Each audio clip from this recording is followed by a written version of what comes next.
Straight ahead on CCX News, making a pitch for a big ski championship at Wirth Park, then an offer of help when it comes to keeping those resolutions you'll make for 2017. But first, thieves hit a local nonprofit at Christmas. Think that you're a nonprofit, you try to help your community, and people would respect that. Clearly, these people didn't. But there's been an outpouring of help being offered. CCX News starts right now. Hello, everyone, and thanks for joining us. New Hope Charity is trying to regroup after a theft on Christmas Eve. Police are also investigating the incident at Can Do Canines, but so far they've come up empty-handed. That hurts.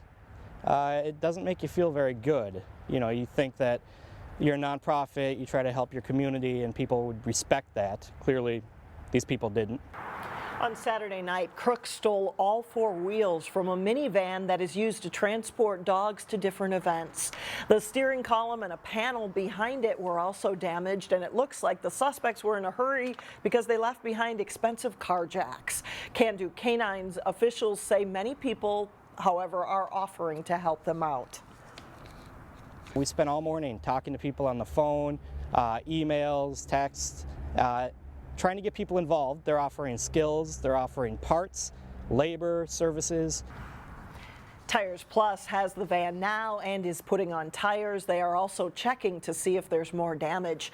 Can Do Canine is a nonprofit that provides assistance dogs to people with disabilities. If you have any information, you're urged to call police or Can Do Canines. It was a difficult way to end the holiday weekend for one Crystal family. They are out of their home after a fire ignited in their garage. The fire broke out around 9:30 Monday night, and West Metro fire crews were able to douse the flames, but not before the garage and two cars were destroyed. Part of the home was also damaged. Officials say the fire started in one of the cars that somehow caught fire. The family can't live in the home right now and is living somewhere else for the time being. A big local event for skiing fans may be a year away. And Minnesota is a finalist to host the 2018 Masters World Cup for cross-country skiing event at Wirth Park. We get more from Eric Nelson.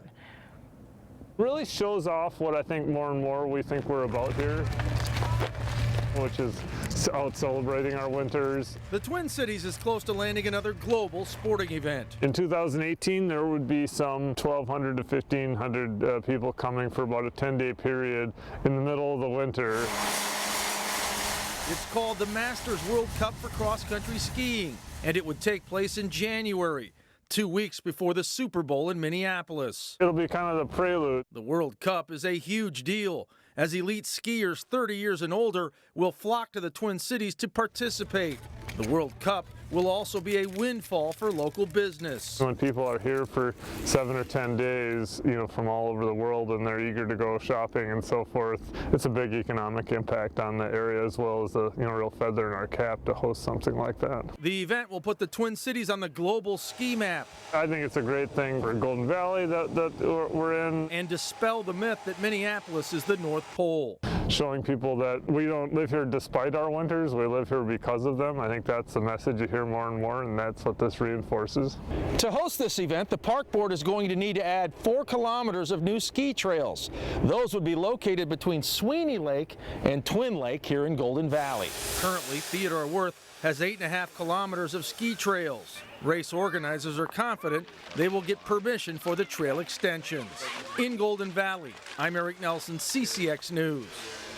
The Masters World Cup rotates through different continents every few years. Wirth Park will also host the National Masters in 2017. Imagine this, driving all the way from Detroit to the Minnesota-North Dakota border without needing to fill up for gas. It could happen sooner than you think, thanks to I-94 being designated an alternative fuels route. We're excited about it because this is the next wave of electric vehicle charging infrastructure, as we're going to see building of these corridors both locally, regionally, and nationally, so that eventually you can drive your electric vehicle from coast to coast. The network of fast-charging electric stations look like this one outside a Maple Grove Goodwill store. And you might be surprised to learn that Goodwill is the biggest provider of fast-charging hookups in the upper Midwest. The hope is there will be enough charging stations like this one along the I-94 corridor. So the challenge is really, how do you make electric vehicle owners feel like their EVs are the same as any other car, where they could go visit their aunts and uncles and cousins or brothers and sisters in another city. The alternative fuels route designation means that you could eventually find charging stations or alternative fuel as frequently as you would find gas stations. Well, transportation is one of the stories that made news in 2016. Getting from here to there this year was anything but easy for a lot of people. Construction projects snarled the metro, but as Shannon Slatton explains, the purpose is to someday make your commute easier. 2016 started with a new way to ease the commute. I don't have to worry about driving in the snow. A suburban bus route down the I-494 corridor opened with much fanfare in January, but was canceled in March because of low ridership. And with the spring, construction resumed on 494, the second year of improvements and adding a third lane. People will see smooth sailing all the way through there. Construction wrapped up in the fall on 494, but construction also ended on Highway 610, the North Crosstown, which has been in the works for literally decades. It was driven by citizens that recognized the value of having a North Crosstown going all the way from 35 over to 94, and it was a vital link that they recognized. Another project that is a marathon instead of a sprint is the path to bring light rail to the Northwest Metro. Golden Valley, Robbinsdale, Crystal, and Brooklyn Park held public hearings, meetings, and much more, all to gauge impact of the Metro Blue Line extension. I believe the light rail line is going to bring in a lot of economic development and help a lot of our businesses in downtown Crystal. I don't feel comfortable putting my name behind something that's fuzzy. The current path will go from Target Field to Oak Grove Parkway with 11 proposed stations along the way. The price tag of the Blue Line extension also went up this year to $1.54 billion. Construction is scheduled to begin in 2018. Shannon Slatton, CCX News. And we hope you will tune in this weekend for a special on CCX News. We'll have some of the top stories of the year along with some of our favorite stories. That starts on Saturday on CCX News. No matter what you were driving this weekend, you were probably getting blown around a bit. Check out what happened to this sign at King's Chow Mein restaurant in Crystal. Winds gusted to over 60 miles an hour on Christmas Day. Holiday travel was also delayed out of MSP Airport. We'll have more on the forecast for the last week of the year coming up here in just a moment.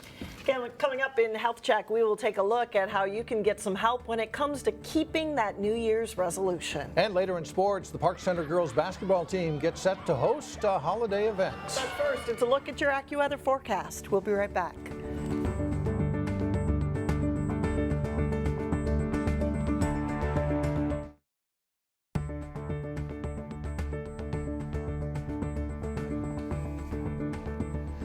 With 2017 fast approaching, many of us will make New Year's resolutions related to our health. But keeping those resolutions will be hard without setting a list of goals. In today's Health Check, Delane Cleveland explores ways to keep healthy New Year's resolutions.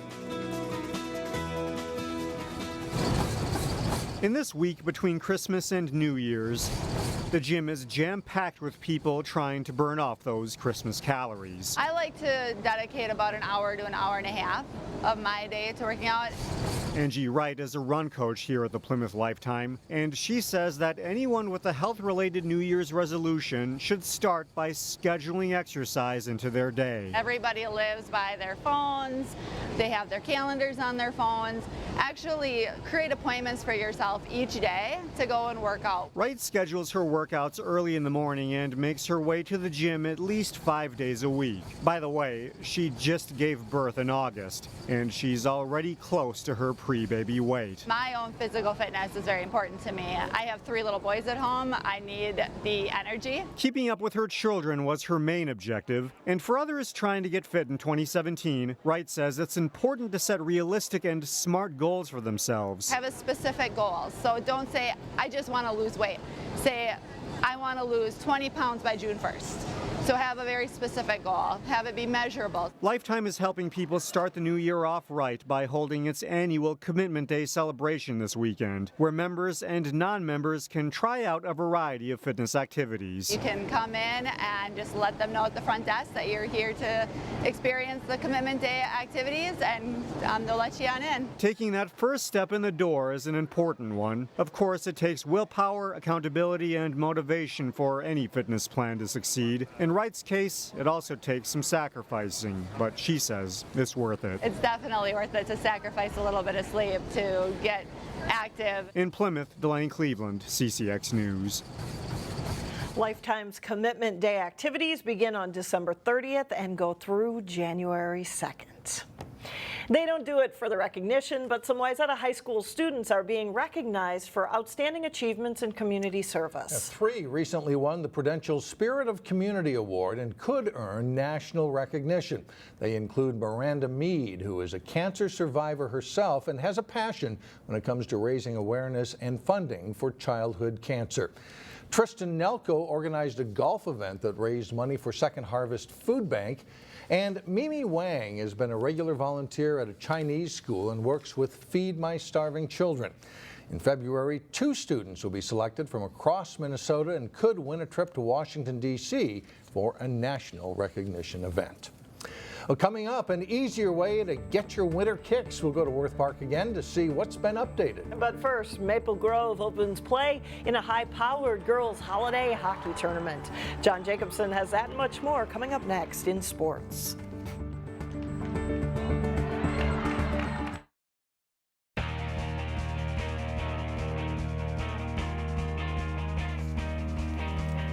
I'm John Jacobson with sports. Maple Grove's girls hockey team has not lost since a season opening defeat against Edina. The Crimson get another shot at the top-ranked Hornets Tuesday night following a win in their tournament opener at the 10th annual Walzer Invitational in Edina. Scoreless in the first period when Maya Martinez slides the puck into the crease. Aaron Roll chips it in for a 1-0 Maple Grove lead. The Cougars tie in the second period, but with 10 seconds to play, Manna McMahon walks in front, snaps that goal in, and it's 2-1 Crimson. Less than a minute into the third period, McMahon comes out of the corner again to score. Maple Grove is up 3-1. And the Crimson sophomore completes the natural hat trick a short time later with this power play marker. McMahon nets 4 goals in the game. Maple Grove wins 5-1. The Crimson plays top-ranked Edina Tuesday night at 7:15 at Braemar Ice Arena.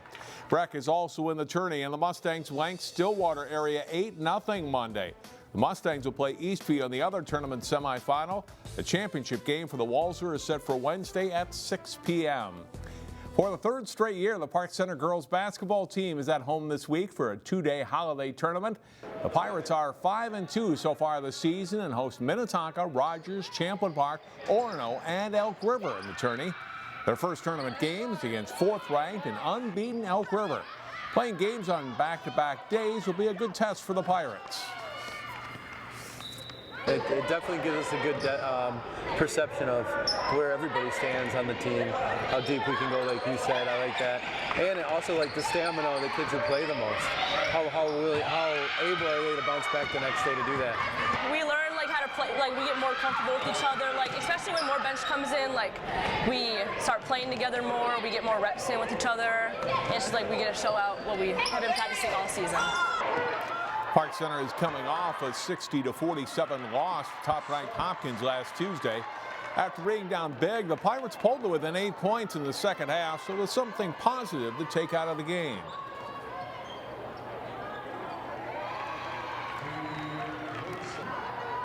We were down by 17 at half, and we just never gave up. So it just tells us how much heart we have and how we'll never ever give up no matter how much we're down. This is a 6-team, 2-day tournament, and here's the varsity schedule for Wednesday's games. Minnetonka plays Rogers at 12:30. Champlin Park faces Orono at 3:45, and Park Center meets Elk River at 7 o'clock. In a game you can see live on CCX Sports. Watch it on channels 12 or 799. The Champlin Park Orono game will be live on the web.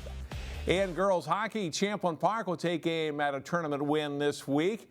The Rebels tuned up for this week's Armstrong Cooper Classic at a practice last week. Champlin Park is a two-time defending champion in this tournament, and the Rebels have won 3 of the past 5 years. It's also a return to the arena that Rebels coach Jim Coltis grew up playing in, New Hope Arena, and the team looks forward to it. It's a confidence booster because we like to play the teams that we don't usually get to play, and it's just fun being able to work for something like a trophy, like hardware. Yeah, you know, the last 2 years, that tournament has always been fun. Winning is always fun. Getting a trophy, some hardware after it is always fun, and playing teams that we don't normally get to play out of our conference. So we're looking forward to it this year. It'll be good. Champlin Park comes into the tournament with a 7-6 record that includes a few close losses in recent games. Although they lost some scoring punch from last year's team, the defensive zone play for the Rebels has taken a step forward this season. Last year I think we might have struggled a little bit with goaltending, but this year we have a solid goaltender. A couple of them that are, you know, rotating right now. We're pretty solid. Yeah, defense, I thought in the beginning of the year we kind of struggled because, again, being younger, but no, we've worked really well together. We're playing pretty solid. So. We've had a sophomore, Bailey Shuck, who's kind of stepped up here and kind of taken the role of the #1 goalie at this point. We had a veteran group of defensemen coming back this year, and we're starting to really show as we're blocking a lot of shots every night. They're controlling the puck, helping us get out of the zone. Rebels open tournament play against host Armstrong Cooper Wednesday afternoon at 2:45. The tournament continues Thursday, Friday, and Saturday at New Hope Arena. And that's it for sports. Mike and Alex, back to you. All right, thanks a lot, John. Still ahead, some help for your winter fun. And we'll be right back.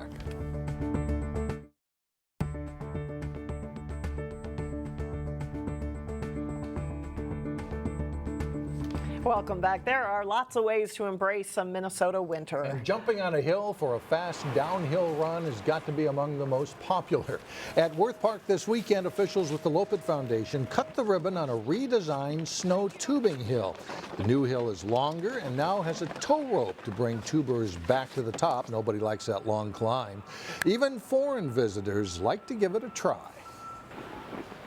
It's my first time I'm doing it. It's really cool, actually. Really fast, faster than I expected.